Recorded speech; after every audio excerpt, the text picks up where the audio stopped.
Hello and welcome to the ExtremeZPodcast, the only Dokkan podcast making your favorite talk show format relevant again. I'm your host, Epic Mewtwo. And I'm your co-host, Kayvon. And welcome back to episode 18 of the ExtremeZPodcast. Dude, how's it been 18, not even 36 weeks since we started this? That's crazy, dude.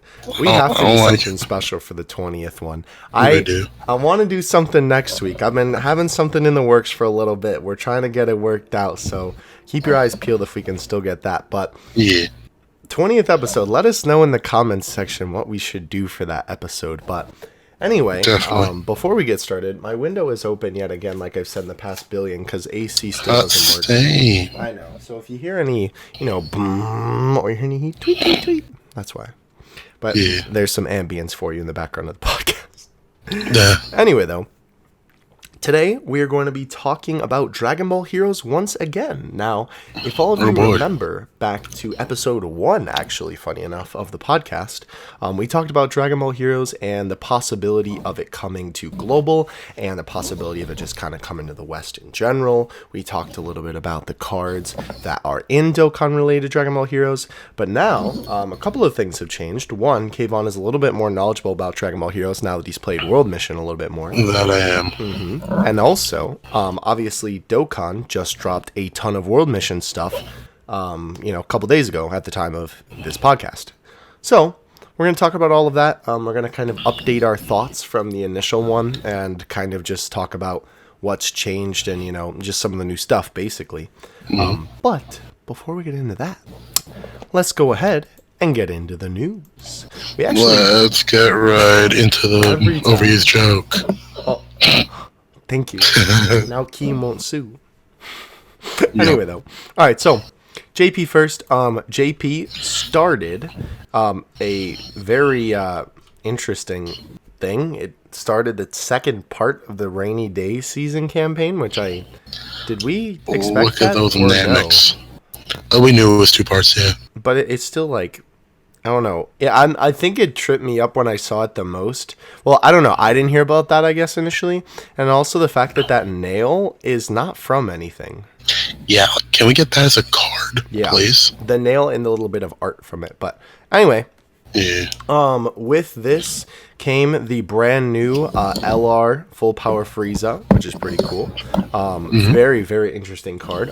He is terrible to grind up. Interesting is good words to use it. But yeah, no, he's interesting. Terrible to grind up, but I think worth it to kind of mess around with him. He's an LR. LRs are always worth it if you pull them. Of course. Now, will I say if he's worth to go after? That's a different story. True. I do think he was maybe, I don't know. I feel like he would have been better if he, not like, it sounds weird to say he would have been better if he would have came out at a different time, but I think he would have been. Apparently he was supposed to release with Meta Cooler, so. Is that confirmed, or was that just speculation? I think so. Okay. Well, if he was released with Meta Cooler, I definitely think he would have been a lot more respected and, like, I don't know, fit better. Because, it's weird because, it's kind of stinks because Kale and Khalifa sort of set the standard for what LRs can be, and now every LR since then has been It also sucks for LR Full Power Frieza because be much more easily obtainable and, like, not at the, like, EZA Full Power Frieza is just way too good for the kind of unit he is, for how old he is, even with an EZA. Mm-hmm. And sure, if we're comparing Rainbow to Rainbow, obviously LR Full Power Frieza is just gonna stomp him out of the water. Mm-hmm. But Rainbow Fizz, which isn't that unlikely to a free dupe LR, which also isn't that unlikely, and there's more of a argument there. Yeah. So I don't know. He's a very interesting case. Definitely, if you pull him, feel happy. He's a great art, great his super attacks. So good. So good. But anyway, with that came back the Transforming Goku and Frieza event as well. Coming back to JP is the weekend ticket summons, the weekend login bonus leading up to the ticket banners release again. Actually, I want to check submissions during the weekend. I don't think I've actually seen the I don't weekend think I've banner on JP. JP. What the banner is either, now that you mention that. Have you seen the global one? Yes, I do. It's fire. I've seen it, rather. It's fire, yeah. Either way, though. Let me see the JP one. Yeah, so that came back, which is really cool. Obviously, Global had this for a little bit. It came to JP and then left, and then now it's back on JP. So I don't know. Very weird that they take this away and bring it back. I honestly just think that it should be permanent. Because I really don't think they would lose that much, from having it be permanent. But either way, here, I have the banner pulled up right here. It is STR EZA Super Saiyan 3 Goku, Tech Super Saiyan 3 Vegeta, Tech, I guess he's not bad now they got the EZA. Tech Father Son Gallic Gun Vegeta, AGL Gohan, Fizz Ultimate Gohan, that AGL one was Ultimate too, Bulla, that's not bad, STR Chi-Chi, and that's it. I do find it interesting that two things, compared to the Global banner, it's subpar, especially the fact Global gets 2 more tickets, or technically 4 per week.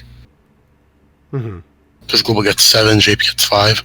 But it is interesting how JP added LR Bardock and Beerus to the pool. It used to be only the 5 OG ones.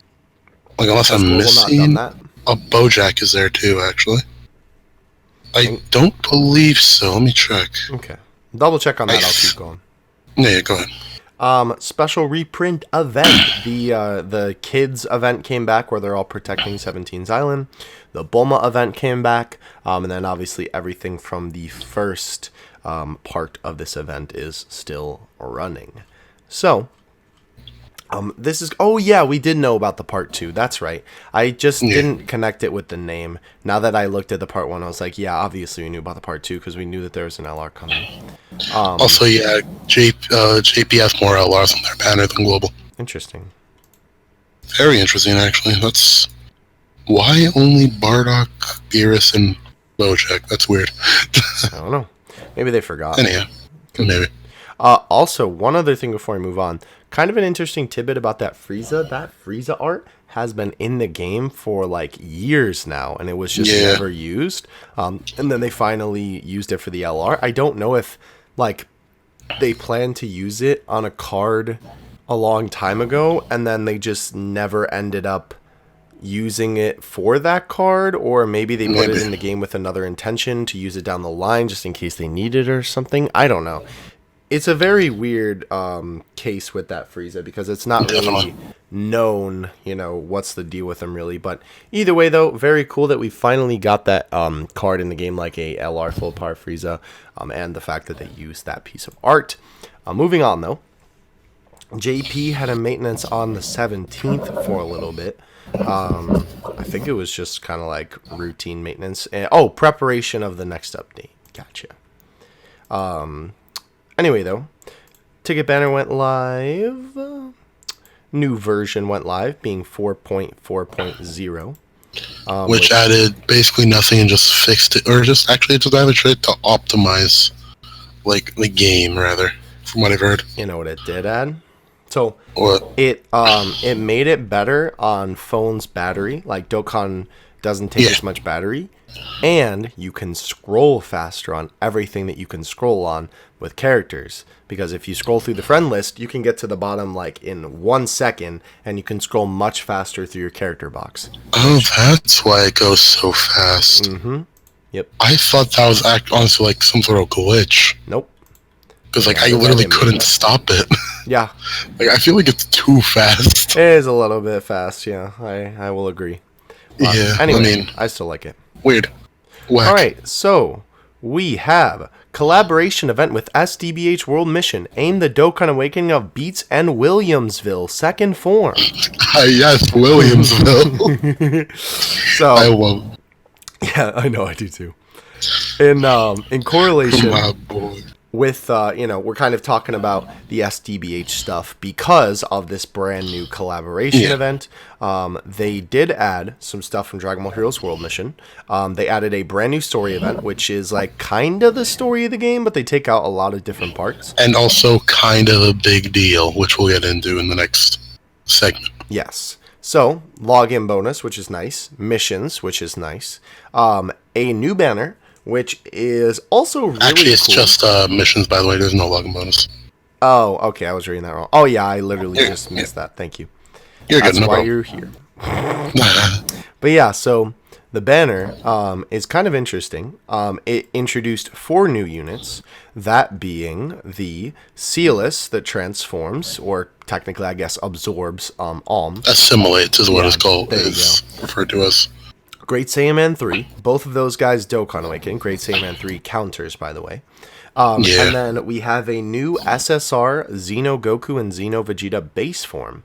And then the other That cards do not awaken, sadly. Yes, don't awaken. And that the other cards on the banner, it's very interesting how they did this. So the other featured units are Super Saiyan 3 Trunks, Darkness Toa, and Gohan. What's interesting about this is that so the rest of the Dragon Ball Heroes units that have been released are in the general SSR pool and are the only SSRs in the general SSR pool. Well, you mean on this banner specifically? Right. Thank you. Yeah. And what's interesting about this, though, is that, they had the 4 new units there featured, which makes sense, but they chose Super Saiyan 3 Trunks, Super Saiyan 3 Gohan, and Darkness Toa, which just seems a little bit odd to me because they're from the second Dragon Ball Heroes banner, not the last one. I think, maybe it was just me, but there can be an argument for Toa and Trunks. Gohan, not so much, though. Right, to kind of theme it with the game, you mean? Because the thing is, slight spoilers for Dragon Ball Heroes, I guess. Warning, if you want to skip ahead a bit. Toa does stick her nose in the game a fair bit. I mean, that's not really a spoiler. I mean, well, she's not really even plot relevant, but... And Trunks is there because, well... It's Trunks, and it's time travel. Great Saiyaman 3 is Trunks, so... Yeah. I mean, that's spoilers. It's in Dokkan at this point. If you saw the first move he did against Cooler in the game, you knew it was Trunks. True. Also, it was literally this Chinese Chinese sword slash. In Dokkan, you would know too. I mean, yeah. Yeah. Anyway, though. But yeah, Gohan, I have no idea why he's there. Right. Like, I can't tie that to anything. He's related to Goku, I guess. Why not? So, and Trunks is related to Vegeta. I guess maybe that's why. Maybe. But it's also odd because so none of the units on the last Dragon Ball Heroes banner got an awakening, but all of the units on the second Dragon Ball Heroes banner got an awakening, that being Super Pikkon, Baby Janemba, My Boy Boobity, Gohan, Trunks, and Toa. So the Super Saiyan 3 Xeno, Goku, and Vegeta, Kranoa, Mira, Demigra, Mass Saiyan King, and Mass Saiyan Prince all did not get Dokkan Awakenings. Though, we can assume that next collab they do. Probably. Be it a World Mission one or just a general Heroes one. Probably. They'll probably awaken them. Probably. Because... I have a feeling going forward they might just theme everything to World Mission. Mm-hmm. I don't know. Yeah. It's possible.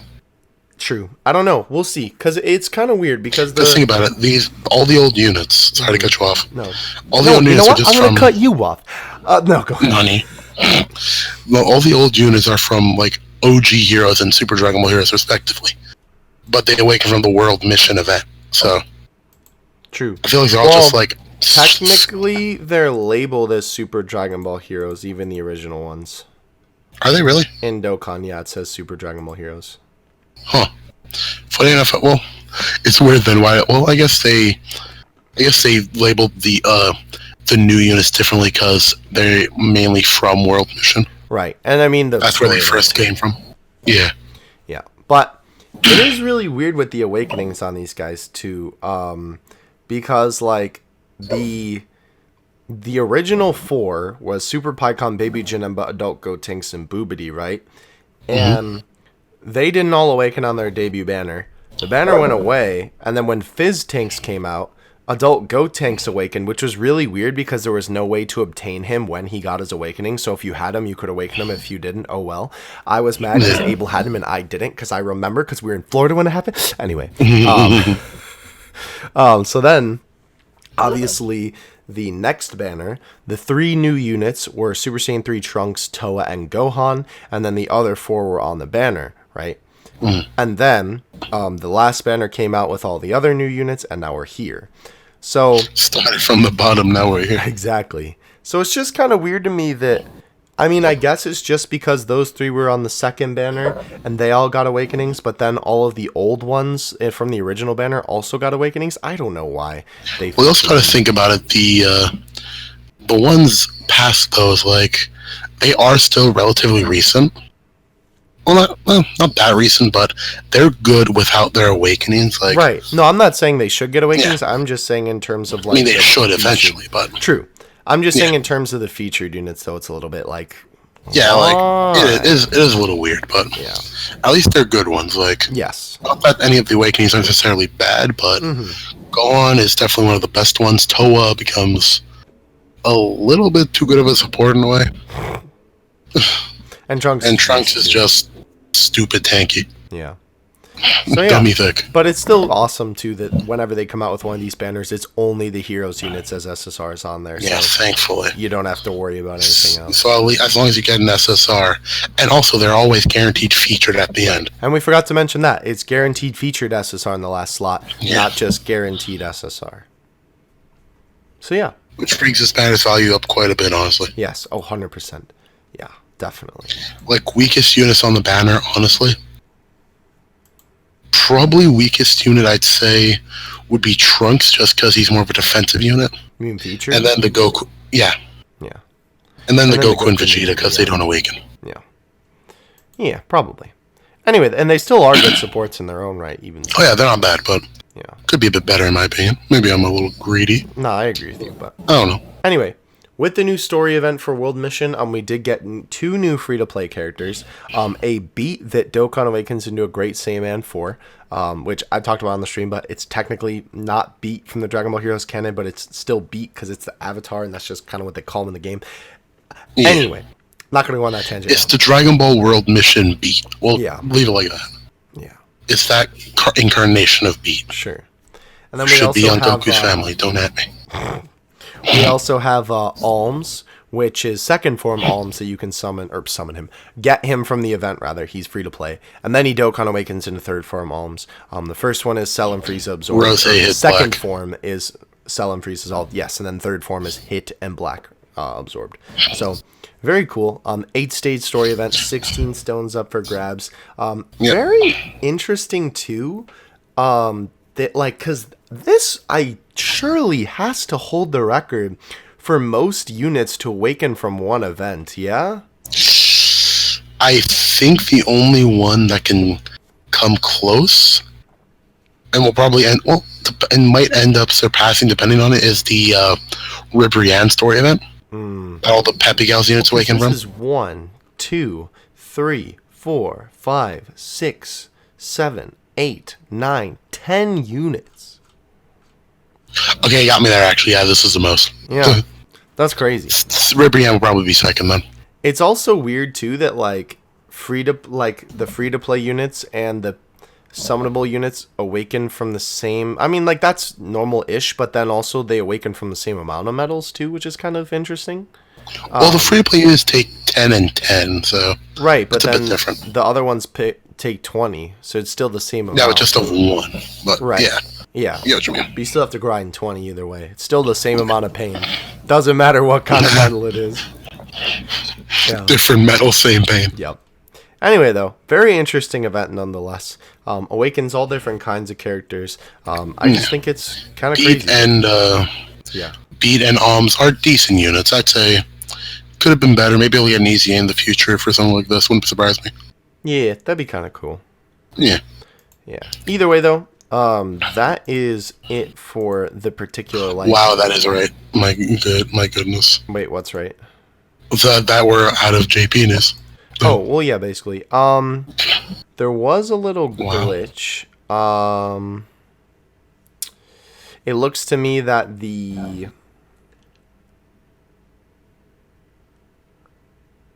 I can't... Phenomenon in which the rendition of the game from being played at high speed.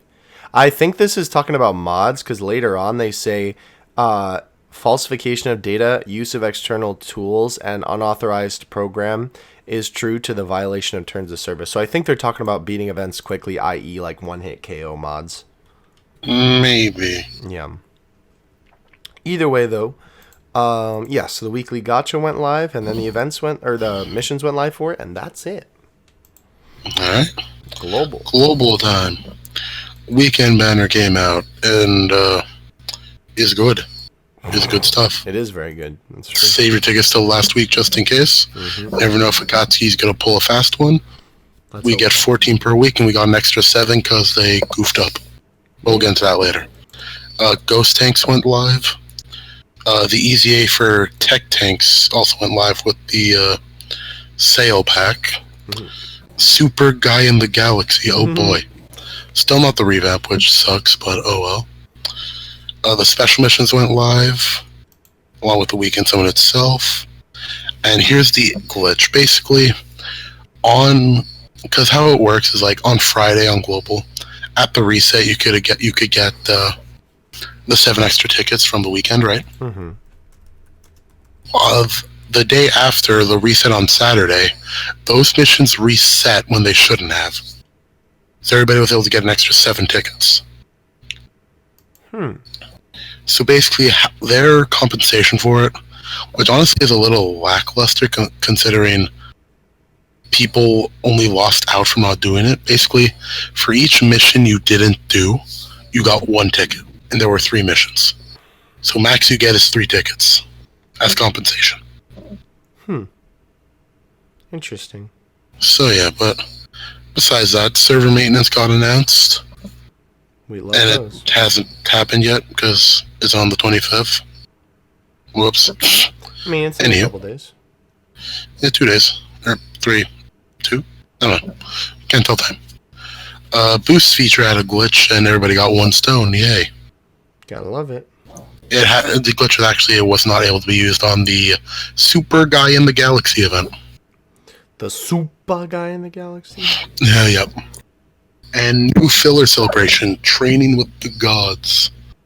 The banner for this is so good, but the campaign is so bad. I mean, it's filler, but anyways, we have the login bonus, special missions, the regular Dragonstone sale, the LR Beers banner, the Unknown Battle of Gods and Majins, where you can farm up the Tech Supreme guy, the Beerus Monaka event, the Rage Vegeta event, and the Battle of Gods event. Oh wait, there's more. The Battle of Gods event, the Universe 6 event, and the first Universe Survival Saga event. Now the good thing here is that the Beerus Monaka, the Rage Vegeta, and the first Tournament of Power event all let you farm up 2 Kais. So you can get an easy 6 Kais just from the celebration. Nice. Which is very good. Along with the Battlefield reset happening in 2 days. Good stuff. Very nice. So that's basically the entire celebration. Yeah, that's about it. That's it? Really? Thank you, Global. That's sad. Literally everything went live except Battlefield. Well, I mean, looking forward to that. Will that add another oob? The oob isn't on Global yet. Another cooler, I mean. I think we have them all, don't we? Yeah, it adds the awakenings for the Super Saiyan 2 Goku and the Majin Vegeta, though. They're pretty good, actually. They're decent. Oh, no, they're great, but the problem is, like, you'd rather want to get the LRs right, first. I know. That's the thing I have. I mean, now that I rainbowed Noob and Cooler, I'm going to probably finish Ginyu, because, like, as soon as they... Yeah, I'd finish Ginyu first, then maybe if you don't want to save or something, I don't know.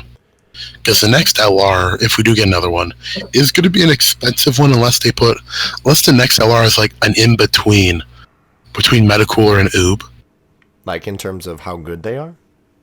And that, or in terms of price, too. Because Metacooler was $150 and Oob went to $250. Yeah, Oob kind of... Maybe we'll get a $200 one? Maybe, it would be nice. Unless they give us, like, a $300 one, then I'll just cry. Yikes. Then they have to start giving us more memory per fight. Yeah, they really will. That would kind of be a nice update, to be honest. It would. Yeah. Anyhow, that's done with the news. Hydrated kids. Yeah, I should probably do that too. Good idea. Anyway, though, for the news, we are finished. But with the podcast, we are not. I don't know why I said it like that. Today, as said earlier, and by the title, we are going to be talking about Dragon Ball Heroes. Why am I speaking?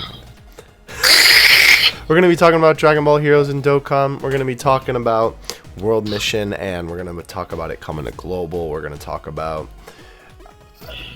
the cards, everything. I was trying to think of what else, but I was just like, everything, basically. That kind of encompasses it. But anyway, we'll be right back.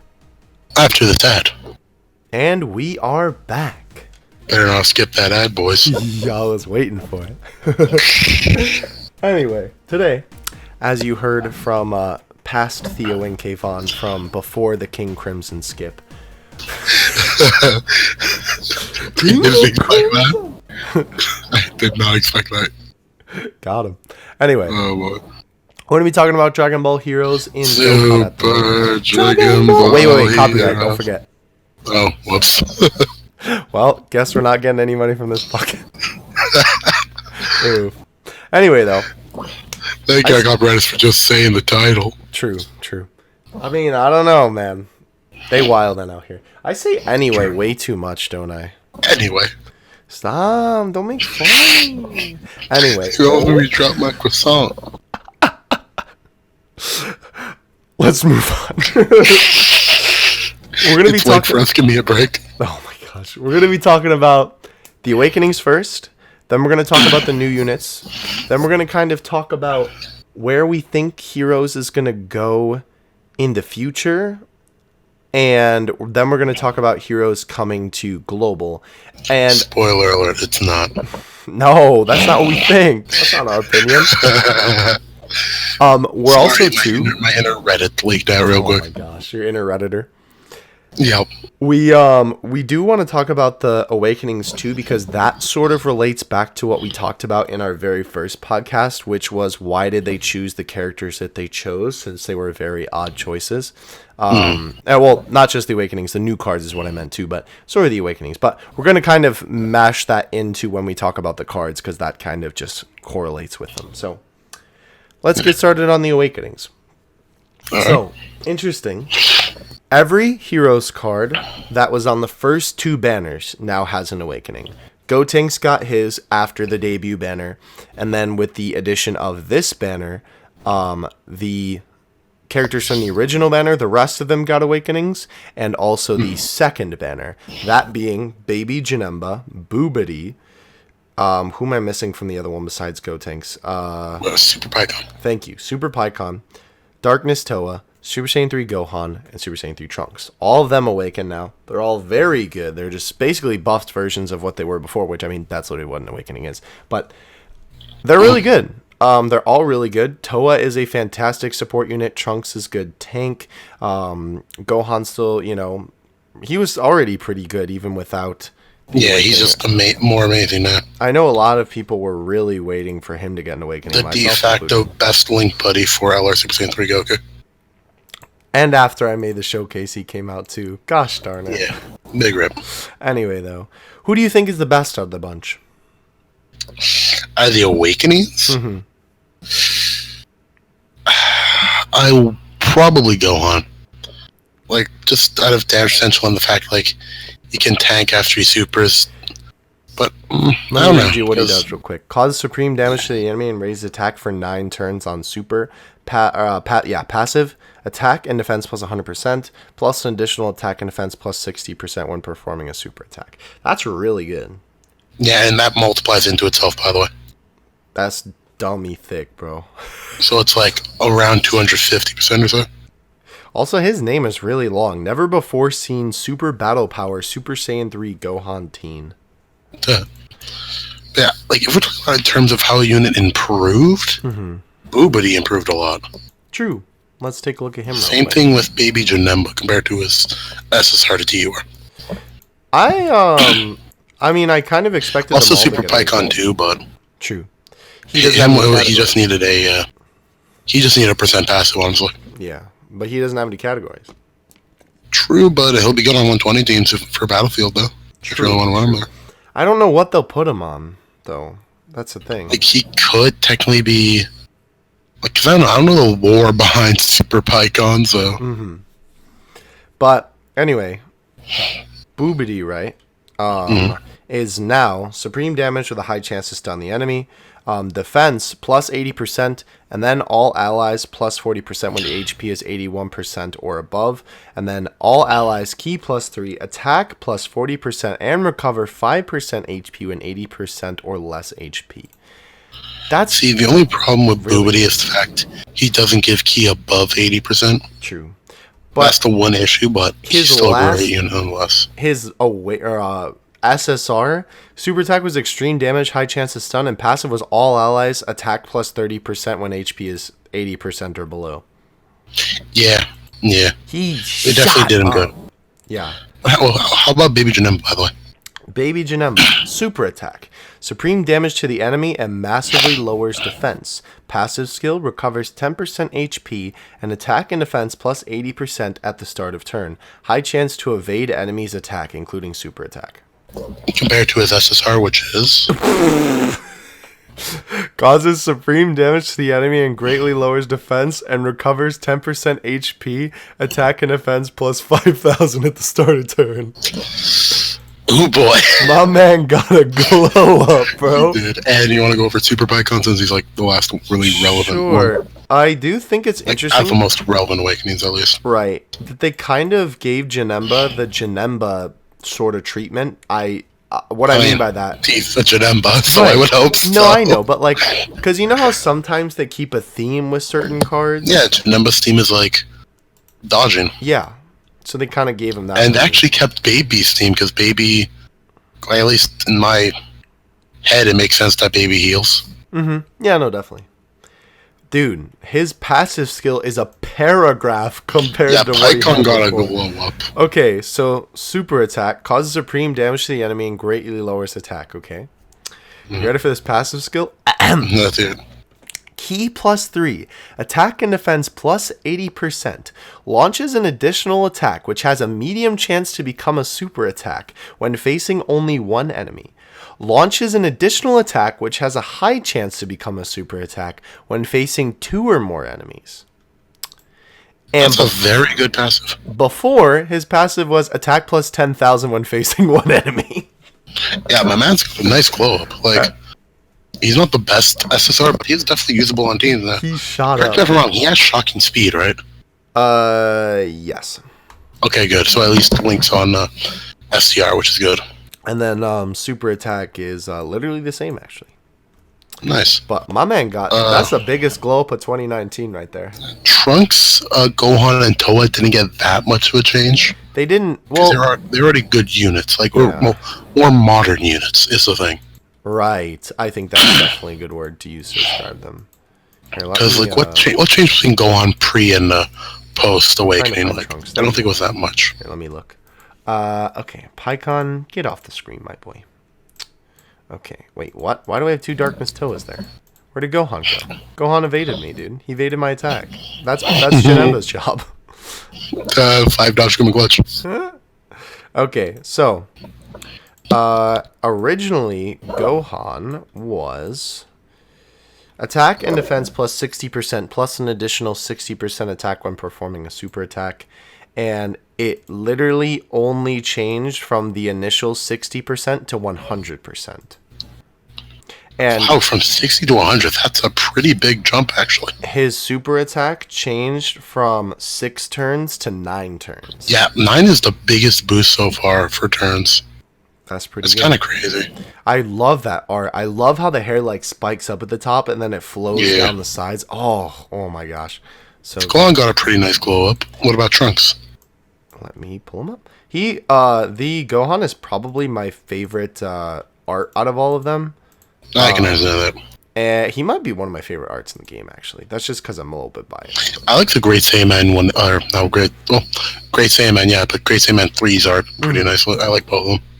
Okay, so Trunks before was cause supreme damage to the enemy and raises defense by 30% for 6 turns. And then passive was attack and defense plus 60%, disables enemy's guard, high chance to guard all attacks. Super attack changed just to 9 turns instead of 6 turns. And then instead of 60% attack and defense, it was 100. Or is 100, rather. Wow, he got a pretty big boost too, dang. Oh, he gained a length skill. What did he gain? Oh, he gained Shattering Limit. Okay. Makes sense. Yeah. Cool. And last but not least, Toa. Toa. Surging Black Magic. Toa. What was the original one called? Vengeful Darkness. Darkness Toa. Can't forget it. But yeah.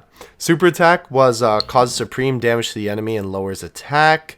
That didn't change. And then passive skill was extreme class allies, ki +3, attack and defense plus 20%. 25% rather, excuse me. Extreme class allies, attack plus 50%, and recovers 100% of HP when HP is 30% or below once only. And it changed to 3 ki instead of 2 ki. Instead of 25%, it's 30%. Gives extreme class allies still 50% attack and defense. And the 30% or below did not change. She gets attack and defense 30% normally, right? Yes, just awaken. So it's literally only a 5% increase and a 1 ki increase. See, the thing is, like... That's such a weak awakening.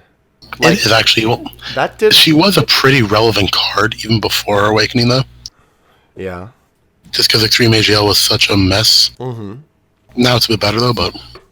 That's pretty interesting. Also, let's not forget, they all got really good leader skills, I think. True. Yeah, we didn't even comment on that. Toa went from AGL ki +2, HP and attack to 60%, to AGL ki +3, HP attack and defense plus 80%. Same thing with Trunks. Gohan is the same thing for Int. Let me see what... Is it just AGL or is it Super and Extreme? Just AGL. That's really good. Yeah, that is really good. Let's see. Baby Janemba, Super Pycon. Yeah, it looks like all of them are their own type, ki +3 and 80% to everything. Let's not forget... Pycon's only 60. Oh, rip my boy. Oof. Oh, well. Here, let's see if I can find anybody else with 60. Keep going. Was good.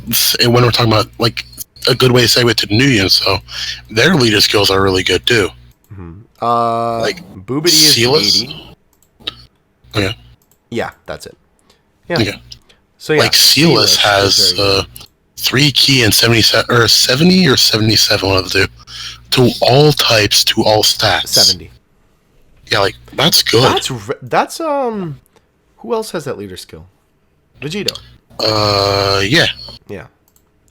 That's pretty good for a free-to-play card, though. Well, that Sealess is free to play. That's what I mean. Or dumb. I was thinking about the You're good. what's his name? Alm. Even then, for a basically general card, though. Yeah, easy to get for sure. And Great Saiyaman 3 is 88% to super class. 80, yeah. And is it 80? I thought it was 88. It's 80. Oh, my bad. Oh well. Where did I see 88? I don't know. I'm confused. I don't know. I'm just reading off the wiki. Yeah. And then there's the Goku and Vegeta, who's 90% and 3 ki to Goku and Vegeta's families respectively. Which is nice. They've been adding a lot of really nice leader skills, which I think is really cool because then people who don't necessarily have the big boy unit for the team can still run. All these units are great for like Battlefield and stuff. Mm-hmm.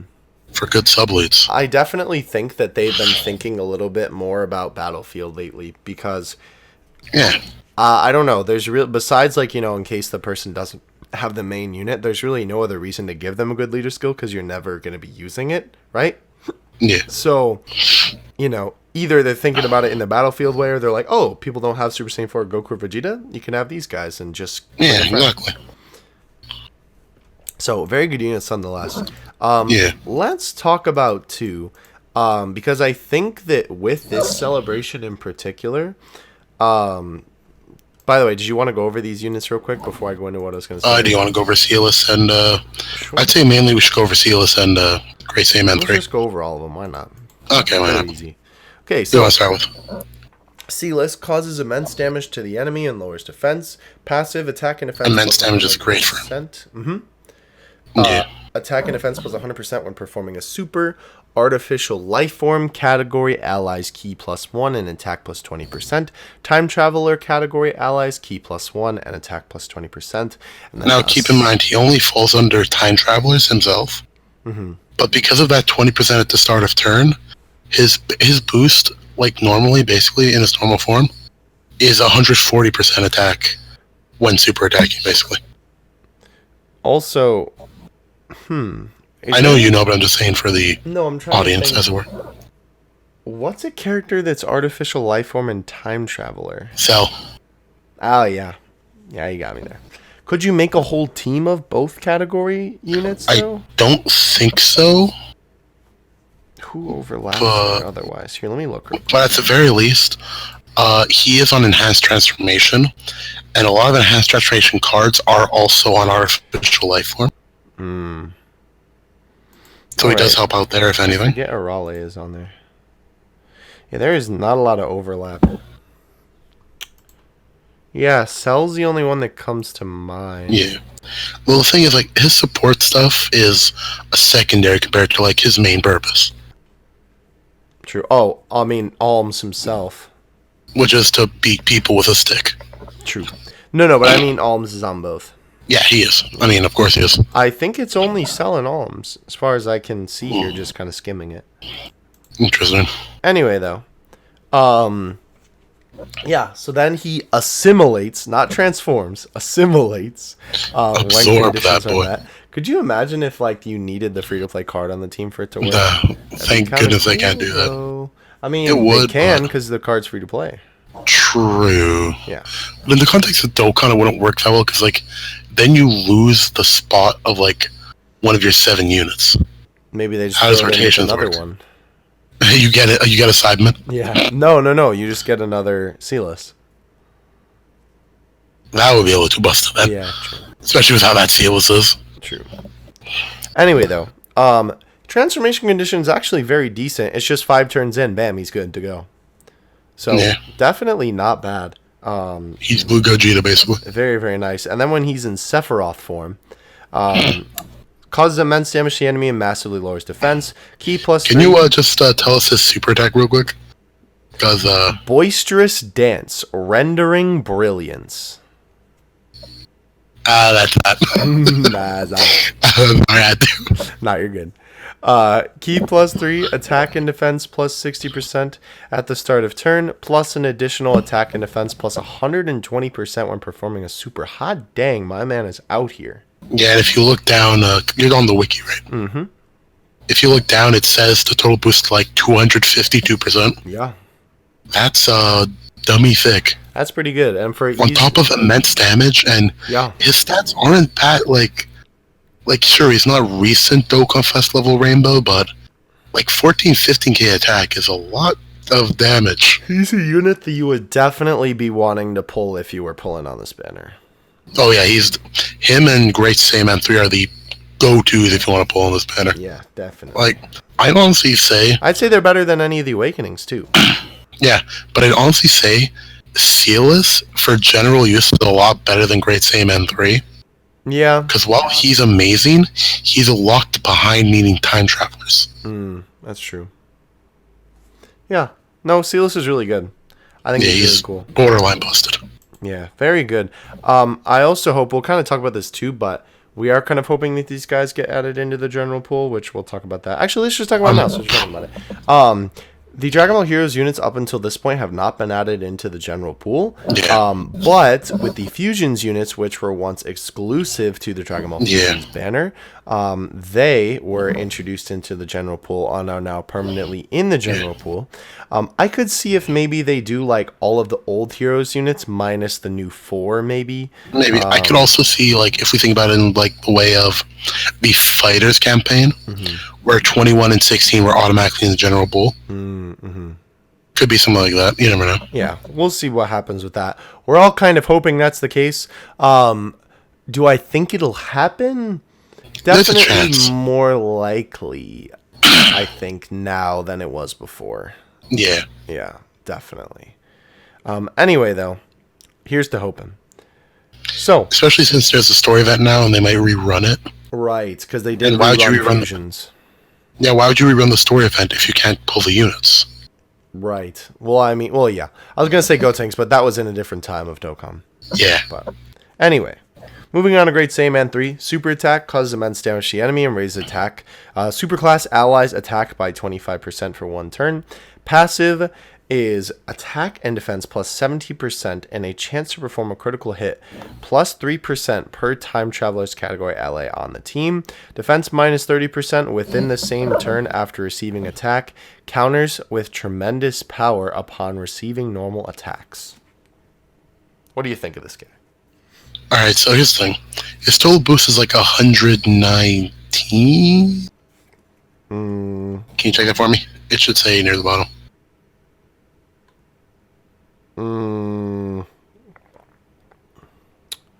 It doesn't say. Really? Yeah. Oh no, 119. Okay. You're right. Okay. So he has 119% attack and defense, and I think it was 21% crit chance? Yes. On a full time traveler's team. Mm-hmm. And he does have a great link buddy in the Great Saiyaman 4. Mm-hmm. Triggering like Hero of Justice and was it Infighter, I think? Mm-hmm. So, and he, like 119%, 21% crit chance, plus if he's rainbowed, you have 40% extra crit chance. Mm-hmm. Along with the fact he raises his attack after he supers and counters. Mm-hmm. He's stupid.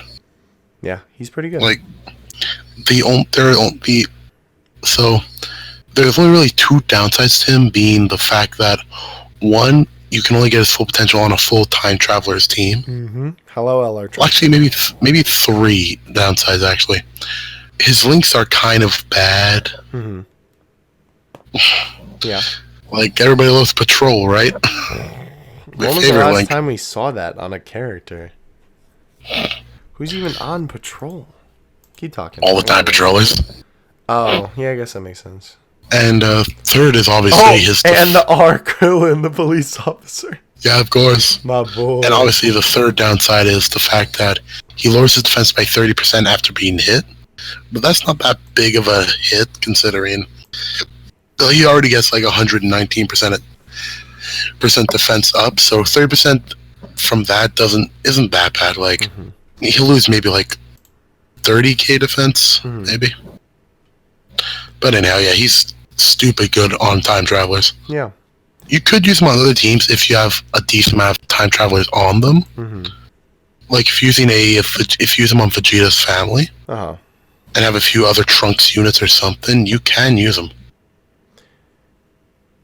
And I think too, I don't know. I'm glad they put him in the game, because if they were gonna do a Dragon Ball Heroes World Mission thing, he was definitely probably the most deserving. I would think. Yeah. I was kind of surprised when I saw him. I was like, wait, huh? But yeah.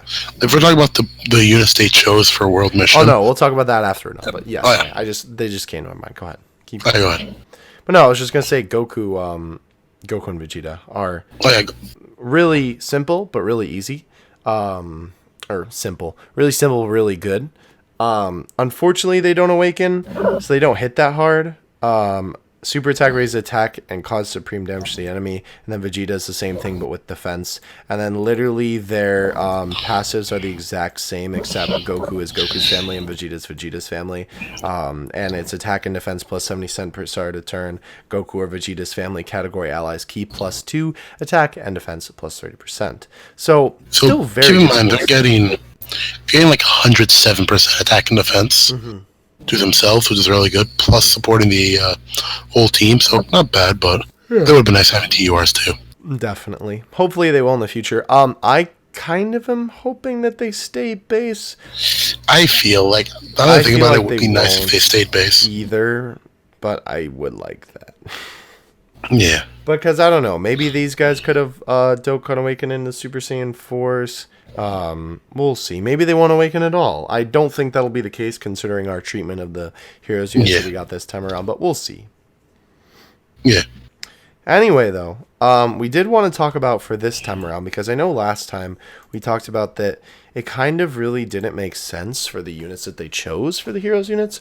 Because, like, some of them were, like, kind of memorable moments, but some of them were also like, who cares about Boobity? I mean, like, obviously I like Boobity for the meme, but like, if you're thinking like, you know, memorable Dragon Ball's Heroes character, and you also have to kind of put your mindset in like, you know, 2 years ago, you know, you're not thinking like, I can assure you that Baby Janemba and Boobity are not the first two characters that come to your mind. Definitely not. Yeah, adult Gotenks, sure. What's the other one I keep forgetting?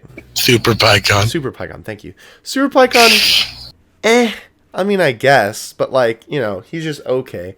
Like at that time, there's so many other characters that they could have picked, that just kind of seemed like, you know, better than Boobity. Yeah. Because like even up until that point, you know, they weren't in like the super crazy hero stuff. I mean, they were doing some wild stuff out here, but like it wasn't anything too, you know, nuts. Yeah. But then it got even weirder with like the next wave, because it was like, well, sorry. I'm thinking of the third one. The second one made a lot more sense. I mean, Super Saiyan, like, the main characters in forms that you usually don't see them in are always pretty hype, whether they're from something or not. Trunks was definitely, I think, a pretty cool moment in, like, the little, you know, Heroes, like, movies or whatever. I don't actually remember Super Saiyan 3 Gohan. I think they have it like a little meme where he fights Cell, and like he goes Super Saiyan 3 instead of going 2. But either way though, Toa also makes sense because she, you know, was literally like the main villain, or is one of the main villains in Dragon Ball Heroes, right? Yeah. Was also kind of a memorable character through Xenoverse 2. Not Xenoverse 2, like Xenoverse also. But anyway, you get my point.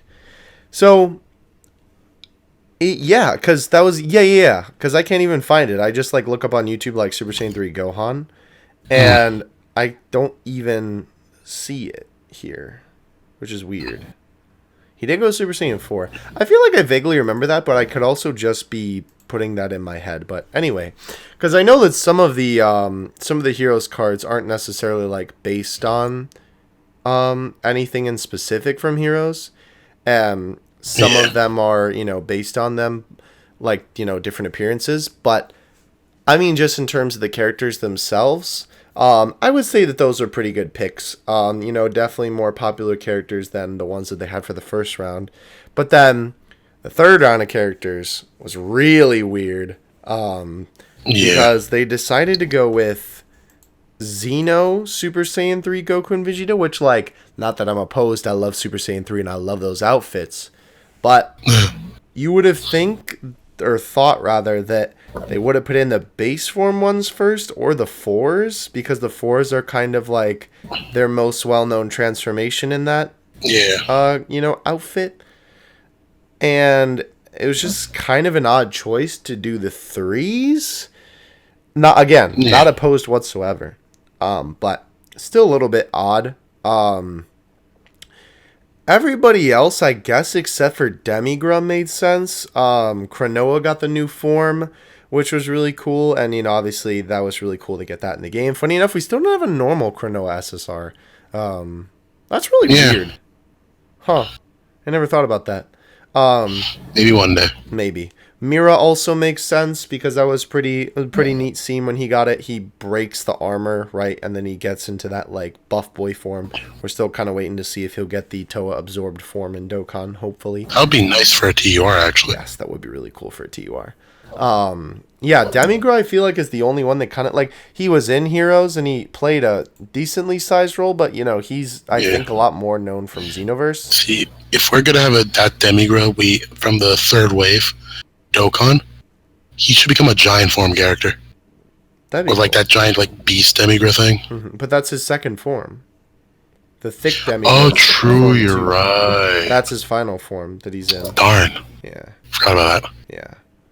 Anyway, though, it's like how Frieza. Yeah, he'll revert back. Why not? You know what I mean? He'll just revert back. That'd be kind of cool. They should have a Dokkan event or a Dokkan Fest character where like they get once they get below a certain HP, they go back into a weaker form. See, I want to have that happen with a God Goku. Ooh, that'd be cool. Because you know how, like, during the fight with Beerus and Battle of Gods, he went back to, like, base and then Super Saiyan? That'd be kind of cool. Well, I think that'd be a cool mechanic. Yeah, definitely. And yeah, that's not Heroes related. Yeah, or they could have a cell that does that. True. Yeah.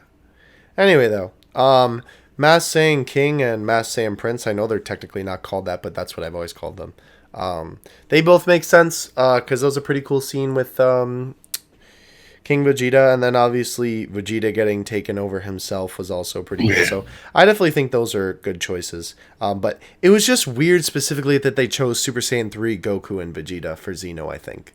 That was just a little bit odd, I feel like. Not opposed whatsoever, but just a little bit of odd choices. All of these guys, though, made sense.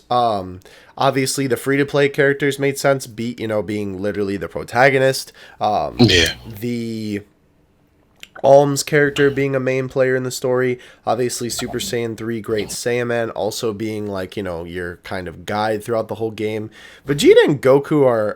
Did you say Super Saiyan 3 Great Saiyaman? Did I? Oh, I meant Great Saiyaman 3. Just like, what? Yeah, Great Saiyaman 3, my bad. That Goku art is literally from the box art of World Mission, which I think is pretty cool. And then the Vegeta kind of just matches it. And then obviously, like, they're also kind of ish, like, main stake players in... Yeah. Oh, yeah, the Vegeta's from the box art, too. Oh, I never noticed that. I just realized that. Both of them are on the box art behind Trunks and then Beat in the front. And the pose, actually, that Beat is in is also the box art pose, but the art in the Dokkan is him in his actual in-game, so to speak, in this context, form rather than his coat. Interesting. Yeah. He also looks more like a child on the cover of the game, rather than in the Dokkan card, but... Anyway, and then obviously Silas was like, the main villain of the game, so it made sense that he got added as well. But very cool. Yeah.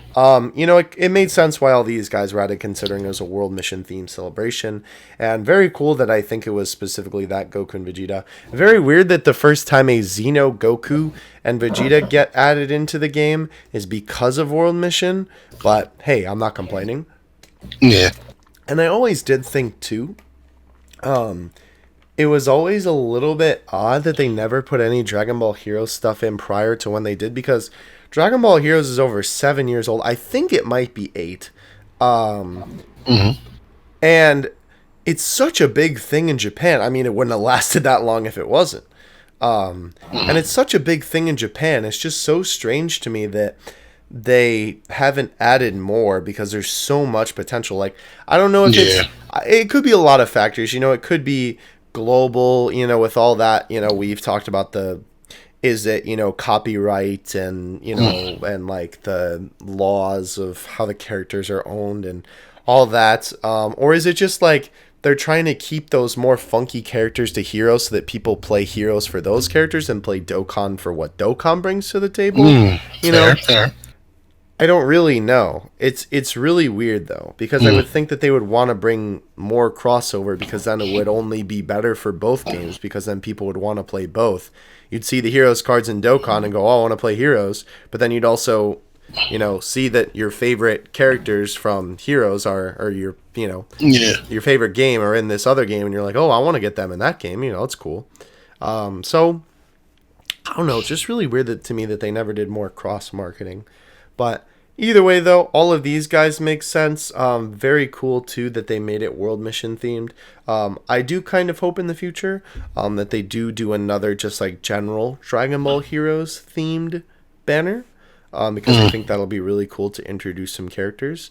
I know, too, we are sort of thinking now that maybe because they're, seeing the success of all of this in Dokkan, and they're also, kind of like seeing the success of World Mission, that they might be more inclined to make like actual Dokkan Fest Dragon Ball Heroes cards in the future. I.e. like Super Saiyan 4 Vegito, Kaioken Blue Vegito, your Cumber, Golden Cooler, not Gogeta. Well, yeah. Golden Metacooler. They could do Xeno Gogeta. They could do... Let me turn around and look at my shelf here. They could do Super Saiyan 3 Bardock with the mask, which I've talked about more than enough times. They could do another Beat card. They could do one where he goes base summonable, awakens to God, then goes to blue. They could do all kinds of stuff. They could even do a 3-stage transformation with Beat where it goes through all of his forms for his avatar. That'd be cool. Since all of the characters and all the classes have different, stages in the avatar in terms of leveling up. Yeah. There's all kinds of stuff they can do. And Heroes has endless amounts of cards that they could choose from. Again, for the initial wave, it just seems so odd to me that they would choose Boobity, Baby Janemba, and Super Pycon. Even adult Gotenks is cool, right?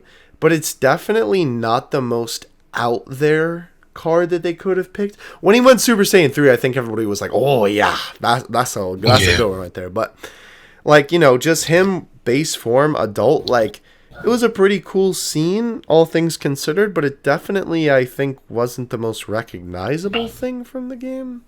Yeah. I don't know. They could have had Super Saiyan 4 Bardock and Gohan in here by now. I don't know. Just very weird who they pick for these. But nonetheless, though, I think they did a good job with the World Mission campaign. I also think that the story was a little bit wonky, though, because they skipped over a lot of important plot points. I don't know if that's more so to get you to play the game or just because they didn't want to make the event too big. But kind of playing it in sequential order, some of the scenes don't make sense-ish. I mean, I guess they assume you played the game. I don't know. Because usually with the story events, they're pretty good about keeping the events in order, but they skip around a little bit in this. But well, plus you have to remember, it's in Japanese, so you can't really read it. True, but even just from seeing the scenes, they skipped the whole tutorial section. They skip right to when Great Saiyan 3 takes out Cooler, and then they they go after the Saiyans, and then I think they skip really far ahead after that, don't they? I'm not sure. Yeah, but either way, though, and they don't even cover the EX missions either. Or the EX missions. What are those things called? The alternate portal things? Yeah. Help me out. What are they called? So, alternate dimension stuff. Yeah. I don't know. Then you fight Super Saiyan 3 Scouter Vegeta, right? That was wild. I was low-key hoping that would show up, but I kind of forgot it was the alt thing, and I was like, oh, dang it. Yeah. Regardless, though, very good celebration, I feel like, in terms of the connection with the game. Let's now talk about then, is it coming to global?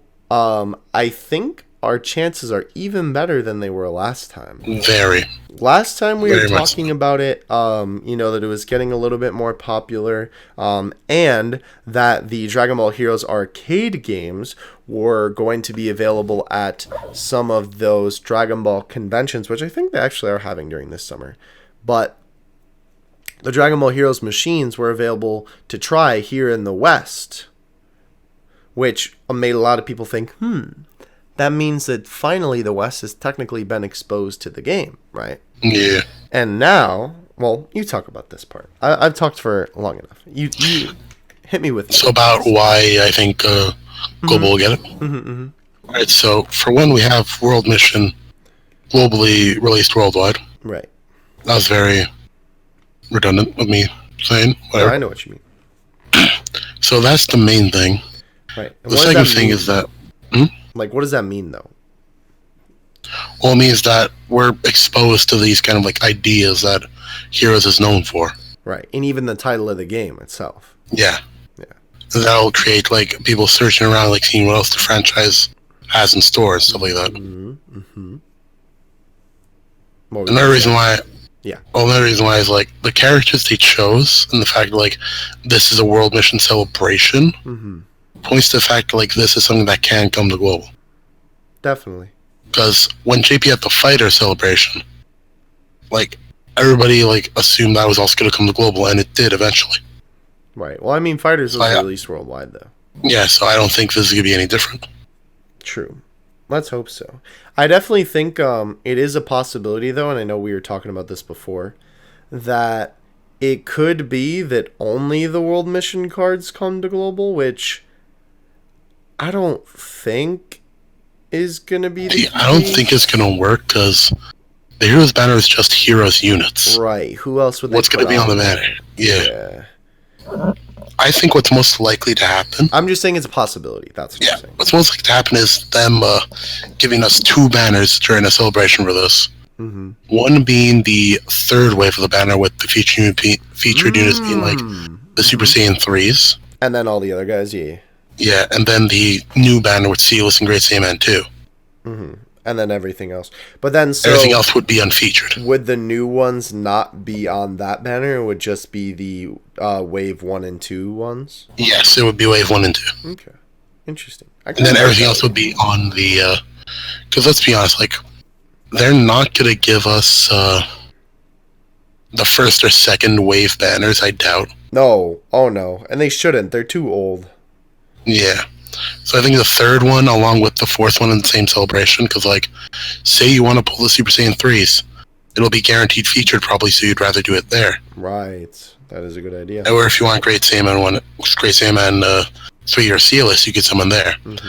And another thing is, this stuff might be discounted on Global. I would not be opposed to that. I could see it being 30 stone multis. Yeah, when Fusions came back, wasn't it discounted? I think so, yeah. Yeah.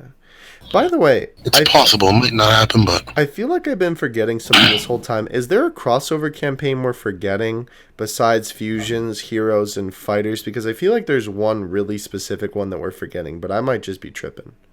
A relay? Maybe that's it. I don't know. I did want to comment real quick, just because we're talking about this. Do you think there's going to be a Dragon Ball Z Kakarot crossover? See, the thing with that is, what would that bring to the game? True. I mean, well, I just mean a story, like, it's all just more so. It is just a story of Goku, I guess. Yo, when he sticks his tail on and goes fishing with his tail? That's so weird. But I mean, that could be a card, though. Yeah, that would be funny. But, well, I don't know. Like, I feel like a Legends crossover is more likely, honestly. They should do that. I think the only problem is, what would Legends get from Dokkan? Right. Yeah. Right, because Dokkan could get a shot-lot. Yeah. From Legends. I always thought, too, that Legends. I always thought that Dokkan should have their own original character, too. Yeah, it would have been nice. Shot-lot, but...